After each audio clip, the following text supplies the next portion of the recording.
Mes chers amis, amis de France et d'ailleurs, je m'adresse à vous en vous souhaitant les meilleurs vœux pour la fête de Pessah et tout ce qui va avec la bonne santé. Et la bonne santé, avec ou santé, ça donne la sainteté.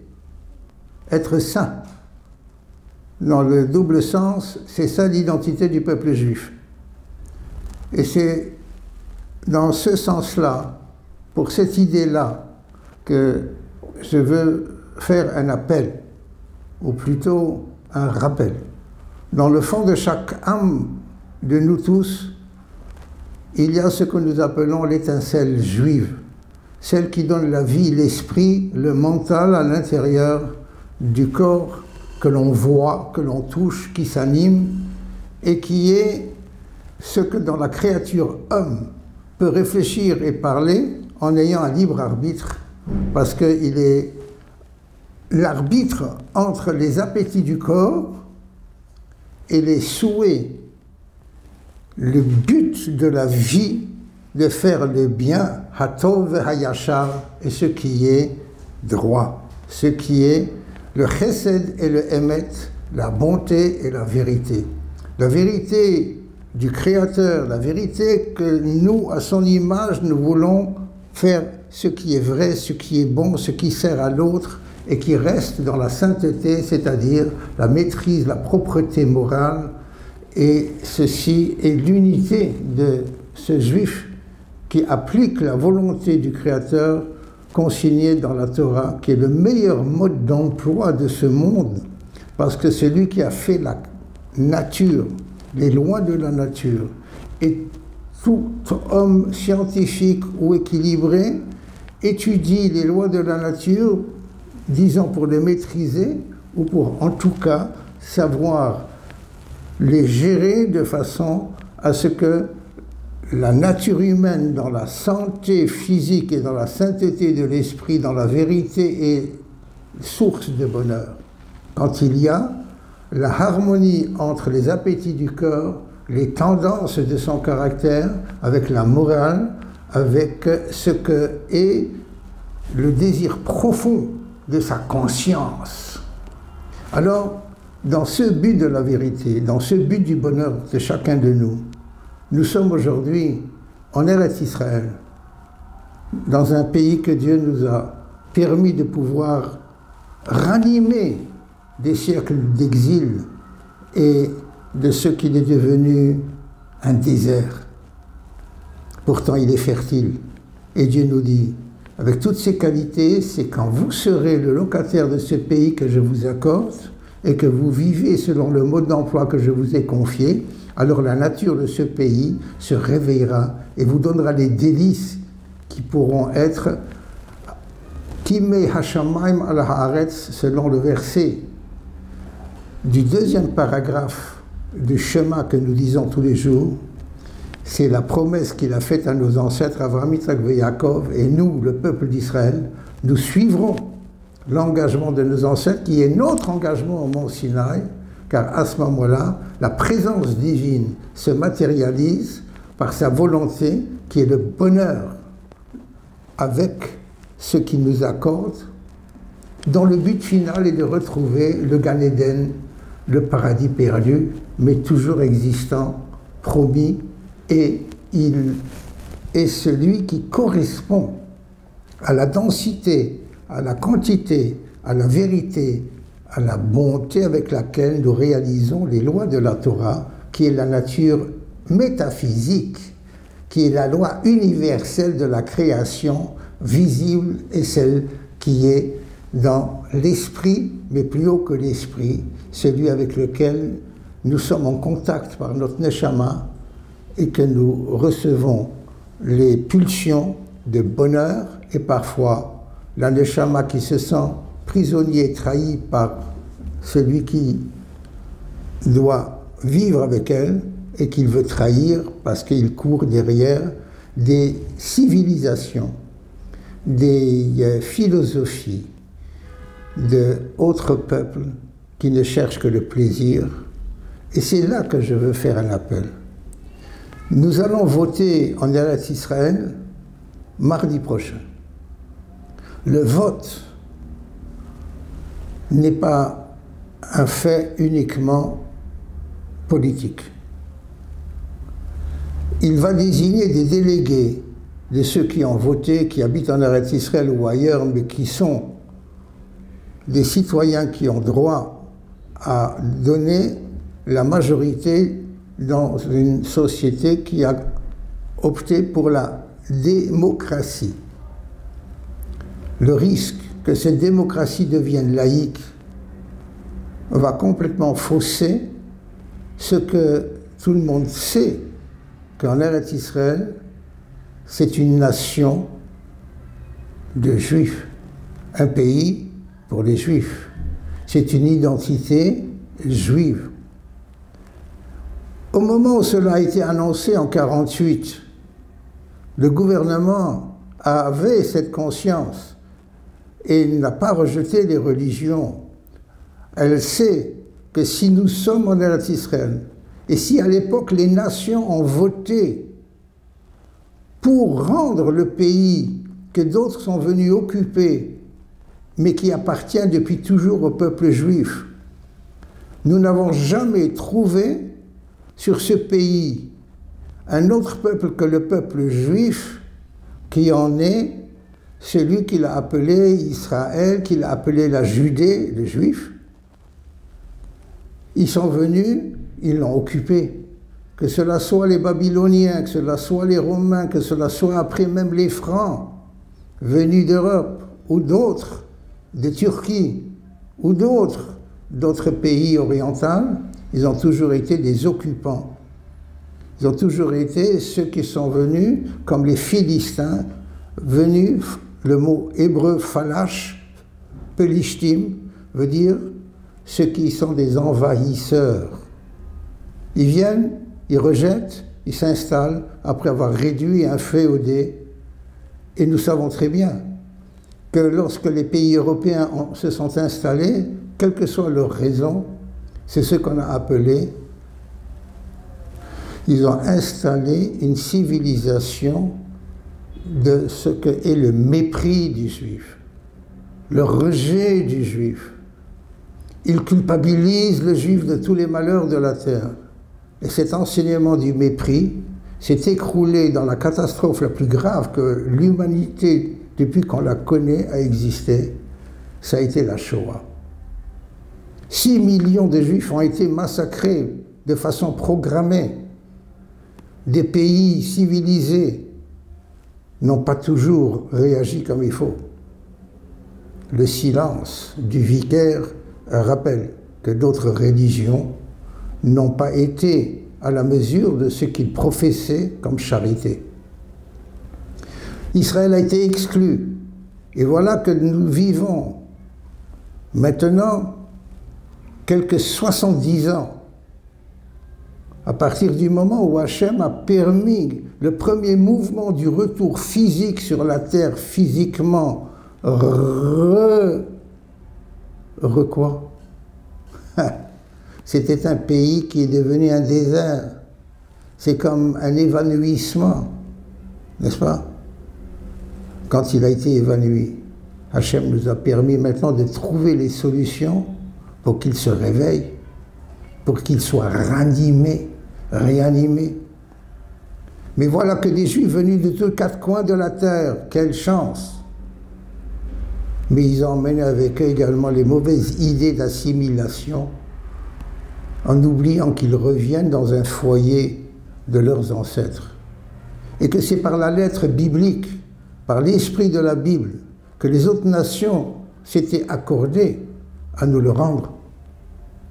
Et voici que ceux qui sont venus d'ailleurs, et que malheureusement souvent, il y a maintenant une majorité de sans religion, mais ce n'est pas la laïcité, une attitude où on ne parle pas religion, c'est une attitude de athée qui est entreprenant pour l'athéisme, pour rejeter ce qui peut être une gêne ou des contraintes que la religion juive contient.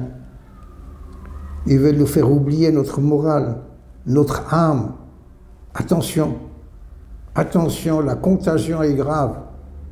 Le vote qui va avoir lieu ici la semaine prochaine, des partis anti-religieux programment un enseignement que j'appellerais celui du mépris dont nous avons souffert tant de siècles. On traite le Haredi, le religion, d'un demeuré de l'histoire. Non, monsieur. Dans le verset, c'est marqué que justement, Shimuna ha-Haredim, ceux qui sont méticuleux, ceux qui sont appliqués, ce n'est pas seulement avoir une hirat shamaim, un respect de Dieu, mais c'est d'avoir une application, une volonté de vivre d'après les règles qui doivent être appliquées dans ce pays, car sinon le pays lui-même se révolte. Sinon la nature, elle est frappée du mensonge de la vie humaine et du peuple d'Israël. Nous évoquons cela tous les jours, encore une fois, je le dis, dans le deuxième paragraphe du Shema Israël, qui se dit 2 à 3 fois tous les jours. Faites attention, vous aurez des bénédictions, la terre sera prodigue, elle sera féconde, vous aurez les meilleurs produits. Hachem s'occupe de vous, il vous aime, il nous demande de l'aimer. Mais il dit aussi, mais attention, si on se détourne vers ce qui est une assimilation, nous devenons des traîtres à notre vocation, à notre identité. De nouveau, nous rendons le pays à ceux qui ont été élevés, éduqués par nos envahisseurs, par nos ennemis. Ils prennent ce qu'il y a de plus mauvais en venant de tous les 4 coins du monde. Les 70 nations donnent une invasion qui forme d'Eretz Israël une sorte de jardin zoologique avec tous les réflexes et tous les appétits qu'ils veulent vivre en dévergondé, en mettant une étiquette mensongère. Il faut leur laisser la dignité humaine qui est dans le choix de la liberté de parole et d'action. Année après année, ce qu'on a entendu au moment, il y a 70 ans, que c'est un pays pour les juifs, du judaïsme, aujourd'hui, tout ce qui peut être contraire à la loi religieuse a une chance d'être promu à une place de commandement à l'intérieur du gouvernement. Et je ne parle pas de ce que sont les tribunaux laïcs supérieurs qui sont gérés par les juges de Sodome et Gomorrhe. Si on sait depuis le procès de Dreyfus qu'un juif qui se fait juger, il est toujours avec un a priori d'être condamné, parce qu'il est source d'une faute que l'on n'arrive pas à trouver tellement ils sont malins pour tricher. Ce monde-là fait maintenant une guerre de religion. Et une guerre de religion avec des arguments de dérision et de mensonge. C'est là que nous devons tirer la sonnette d'alarme. Je reviens. Il y a 2 heures, aujourd'hui, il y avait un rassemblement de cet ensemble de sages merveilleux, la Moetzet Chachmei HaTorah. Il y avait des géants de la connaissance. C'était le Chacham Rab Shalom Cohen, à la tête de ce que l'on appelle pas seulement le mouvement chasse, mais de l'ensemble de ce progrès d'enseignement et de maintien du judaïsme avec ce mouvement, cet élan qu'a donné Rabbi Ovadia Yosef et Zechet Tzadik Livracha, et qui aujourd'hui, il y a des yeshivot, des écoles, des centaines de maîtres, de juges à l'intérieur de ce mouvement que l'on appelle Sepharad, mais c'est la branche la plus noble du pays d'aujourd'hui. Oui, je vais aussi, avec les Chachamim, les Gedolei Hador, Ashkenaz, comme mes ancêtres, qu'il soit à Bnei Brak, qu'il soit dans n'importe quelle ville, à Yerushalayim étant le centre, reste la ville où nous attendons la venue de Mashiach Tzidkenu, Bimhera B'Yameinu, où David Ameller, pour tous ceux qui disent des Tehillim, il les accompagne dans le ciel. Eh bien, c'est une unité du clan d'Israël qu'on a entendue dans les 2 réunions de Moetzet Chachmei HaTorah. Il n'y a pas de concurrence entre les parties religieuses qui ont un mouvement religieux, que cela soit Agudat Israël, Yahadut HaTorah, voter Gimel ou voter Shas, c'est voter pour l'identité juive. J'ai entendu le Gadol Hador du monde Sfarad, qui est un collègue des Gdolei Hador Ashkenaz, prendre la parole, et il n'arrivait pas à se retenir, il pleurait du drame que nous vivons, de cette menace que donnent les journaux, les médias, des informations fausses, l'attirance vers les plaisirs pour déserter de la yeshiva, déserter de la religion des ancêtres, et qui doit être celle de la relève de l'avenir, parce que sinon, ils peuvent défaire tous les liens avec Hachem, tous les droits que nous avons sur le clan d'Israël. La majorité démocratique, aujourd'hui, elle ressemble à ce que les tribunaux du Bagatz laïque permettent le droit de revenir et de s'installer en Israël à une majorité de non-juifs. Qu'est-ce qu'ils attendent? Qu'est-ce qu'ils souhaitent? Qu'est-ce qu'ils ont caché et qui maintenant ils le délèguent et le dévoilent?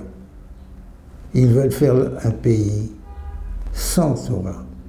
Tout ce qui avait été obtenu et compris est en train, année après année, semestre après semestre, à être défait. On va nous permettre que les sociétés qui sont dans certaines villes où l'urbanisme veut vivre les facilités de la non-religion juive, permettre les autobus de rouler. Le Chilul Shabbat peut devenir aussi admis que le drame parmi d'autres, que les hôpitaux doivent laisser rentrer toutes les nourritures qu'un parent ou un visiteur peut apporter, y compris ceux qui, la semaine prochaine, ils veulent permettre qu'on y apporte du chametz, ce qui menace tous les voisins de chambre des malades qui font attention à manger encore kasher et d'avoir de la matzah.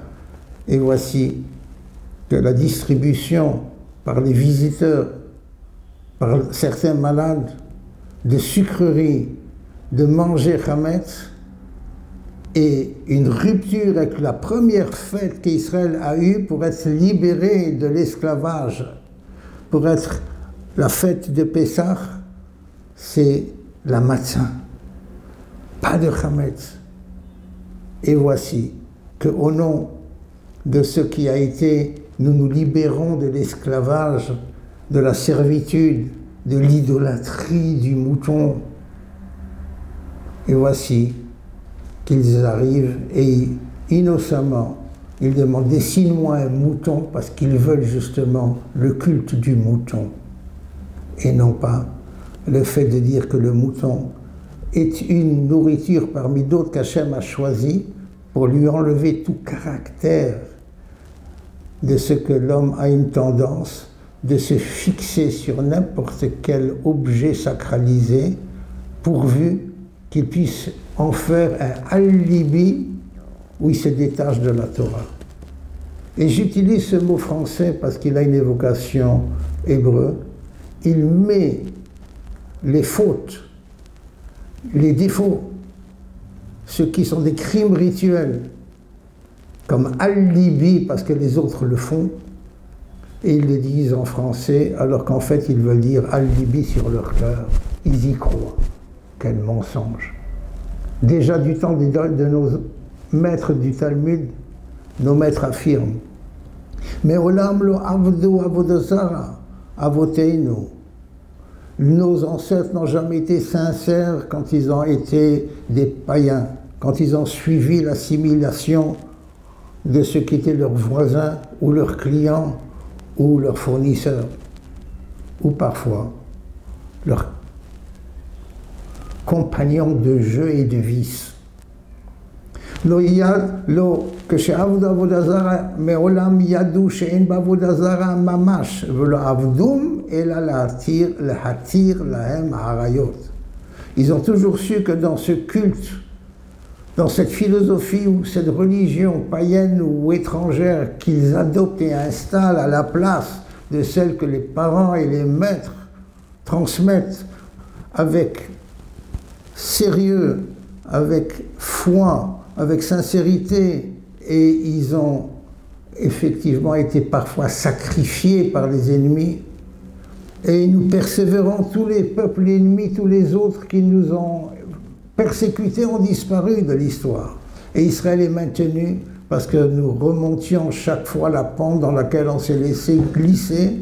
On a fait Teshuvah et Akadosh Baruch Hu nous a sauvés. Ce peuple perpétuel pour installer l'Éternel, eh bien, leurs enfants qui étaient des idolâtres savaient que dans l'idolâtrie il n'y a rien. Ils ne l'ont adopté que pour avoir un prétexte, ce qu'on a appelé tout à l'heure un alibi, de dire mais nous on a un autre système et nous nous mettons dans la démocratie. Mais hélas aujourd'hui, la démocratie, elle a viré sa cutie, c'est devenu une anarchie contre tous ceux qui veulent rester dans l'orthodoxie, être un charedi, c'est-à-dire pas simplement un semblant de piété, mais un sérieux, un permanent qui se préoccupe d'être honnête et de faire comme il faut. Voici ce que est le charedi, celui qui est minutieux comme pour un produit de pharmacie. C'est sa santé, sa sainteté, c'est sa raison d'être sur terre, et c'est ce qui nous permet de garder le lien d'amour de ce qu'Hachem nous donne pour que les lois de la nature soient également en bonne santé, qu'on évite les catastrophes et que nous puissions sentir la considération auprès des nations qui sentent la vérité, que nous ne sommes pas des traîtres à nous-mêmes, et donc ils nous considèrent toujours comme des tricheurs et des personnes à suspecter. Non, ceux qui sont aujourd'hui des partis religieux en Eretz Israël, ils ont des maîtres qui continuent à les suivre, à leur enseigner la sincérité, la bonté, la générosité, une solidarité qui n'est pas brutale, qui n'est pas celle de la manifestation un peu sauvage. Non, cette unité, je disais, vous allez voter ou voir un membre de votre famille ou de vos amis voter pour ceux qui auront droit de gouverner ce pays. Il y a les partis qu'on appelle politiques, mais je souligne, ils s'appellent politiques parce que la cité s'appelle le politique. Le politique, c'est s'occuper de l'urbanisme, c'est s'occuper de ce qui est le lieu et la façon de vivre. Mais faire de la politique, c'est des chicanes. Et comme on dit, quand vous connaissez la boutade, de faire de la politique, eh bien j'ai entendu, il y a de cela plus de 45 ans, par l'ancien Rishon LeZion, le grand rabbin d'Israël, de Rishon LeZion Harav Nissim. Il était de passage en France et il a fait 1 heure de dracha en hébreu et il avait accepté que je sois celui qui le traduit en français. Il avait une connaissance, un charme que quand il s'est arrêté au bout de 10 minutes, je lui dis, faites-nous plaisir, continuez à parler et je traduirai tout à la fois. Akadosh Baruch Hu m'a aidé. Je l'ai traduit, avec les anecdotes qu'il a racontées, en donnant des citations et les références des citations qu'il a données. Et j'ai été marqué par ce qu'il a raconté comme étant un midrash. Je le dis, je vais prolonger, mais j'espère que vous en tirerez le produit avec plaisir. Quand Noach est rentré dans l'Arche sainte pour sauver ce qui va être l'avenir de reproduction de l'humanité et de la faune et de ce qui est vivant sur Terre, Dieu lui a dit de prendre des couples. Tout le monde vient, et voici que se présente aussi, sous forme d'animal, le mensonge. Et Noach dit, je ne peux pas te faire rentrer. Pourquoi? Tu es un célibataire. Et si c'est ça, il s'en va, il fait le tour de la terre et il revient, il présente. Je me suis marié, voilà mon épouse. Qui est l'épouse? L'hypocrisie. L'hypocrisie. C'est un menteur comme pas deux.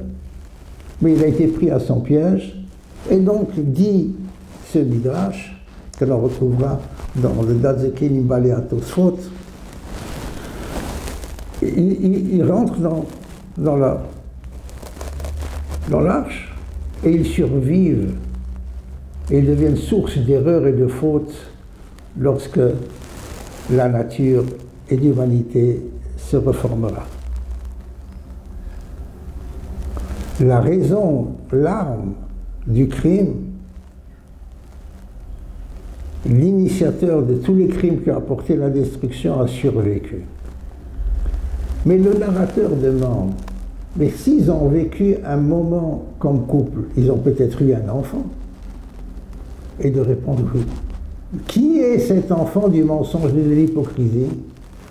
L'enfant du mensonge de l'hypocrisie, c'est la politique. Alors voilà. Parce que la majorité de ceux qui font de la politique, ils ne résistent pas à ce qui est de vouloir rester accroché à son siège, à son pouvoir. Il invente, il déforme ce qu'il a dit avant. Il choisit autrement que ce qu'il disait qu'il fera après. Tient pas ses promesses pourvu qu'il trouve le moyen de se maintenir en faisant d'autres nouvelles promesses. Nous sommes dans ce stade-là, avec le génie venu des 70 nations, en train de pédaler dans une politique de sable mouvant empoisonné. Aussi, j'ai vu Rab Shalom Cohen tout à l'heure pleurer devant le drame que nous risquons, parce qu'il dit si ceux-là prennent le pouvoir en étant une majorité, ils effaceront tout ce qu'il y a comme trace de religieux au niveau du pouvoir, de la patrie, du gouvernement. Ce sont des faussaires. Et ils ne se cachent plus parce qu'ils en font leur force, comme tous ceux qui disent. Un chef de parti qui a dit, il y a 2 jours, à la radio, est-ce que vous pensez pouvoir faire un lien avec les partis religieux, avec un rire ironique? Il a dit, ce que je peux en faire, c'est les jeter à la poubelle. Cet homme est un ancien de Russie qui a grimpé en allant des coudes et en menaçant les équilibres. Mais s'il dit qu'il envoie les religieux à la poubelle, dans le système moderne, les poubelles ne finissent pas en Sibérie, c'est vrai, mais ils finissent dans le four. C'est une expression qui est assassine.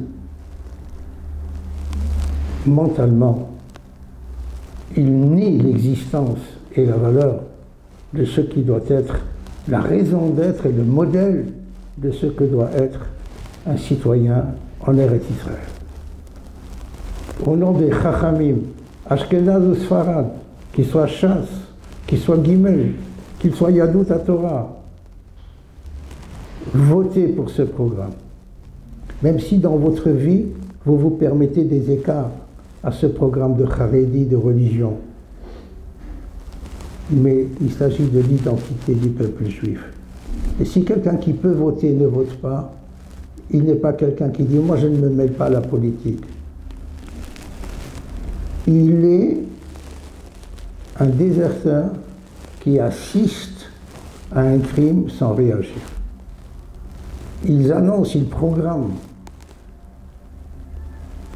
Attention, l'occasion est donnée pour que nous soyons ceux qui comprennent l'avenir, le bonheur de la vie juive en Eretz Israël. Nous restons connectés avec Akadosh Baruch Hu. Ayez la gentillesse, ayez le courage de téléphoner à vos amis, à votre voisin, à vos familles qui parfois s'empleutrent, qui parfois sont calmes, qui parfois ils ne savent pas, ils ne veulent pas. Parlez-leur, aidez-leur, dites-leur.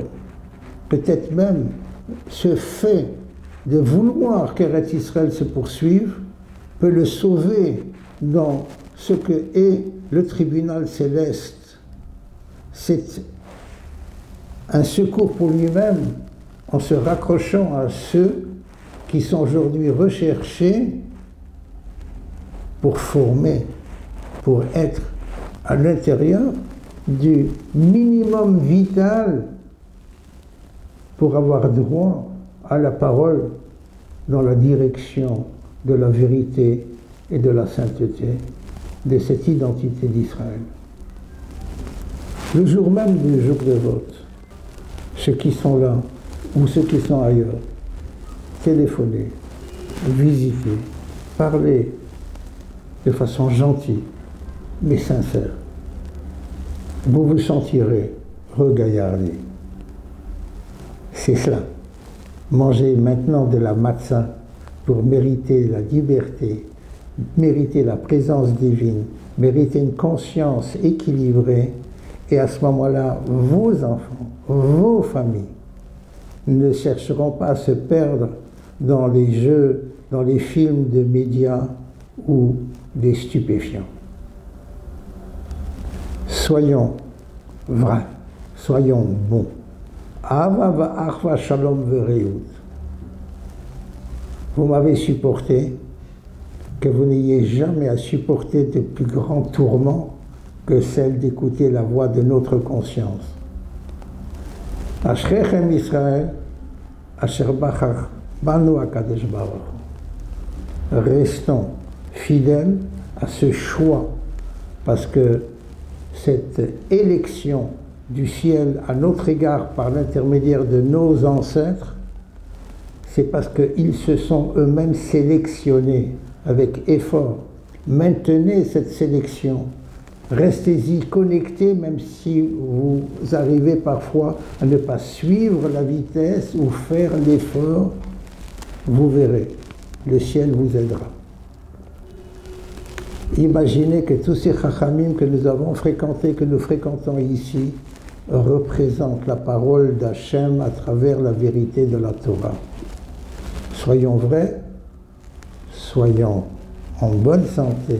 La santé Hachem nous conservera, il nous donnera ce qu'il faut pour être en bonne santé. Ce sera la parnassa, mais plus que la parnassa, c'est vivre en accord avec notre conscience, avec notre neshama, et à ce moment-là, vous verrez que va s'estomper ce qui nous menace, parce qu'ils ne valent pas plus que Haman, qui du jour au lendemain a disparu. Sachez donc que nous prions que ceux qui sont juifs et qui sont dans l'erreur, qu'ils changent de camp. Aujourd'hui, il y a ceux qui sont vrais et sincères, et considérant que tous les autres sont ceux qui doivent le devenir, qui le deviendront également, malgré leur sarcasme et leur discours et leur action franchement mauvaises, alors ne votez pas, ne les aidez pas. Ne dites pas du mal parce que, à force de se battre avec leurs moyens, c'est marqué dans la Haggadah, ce verset, où nous disons nos ennemis égyptiens nous ont battus, nous ont réduits en esclavage, nous ont affamés et parfois tués, Vayir'anu en traduit, et nous ont fait du mal.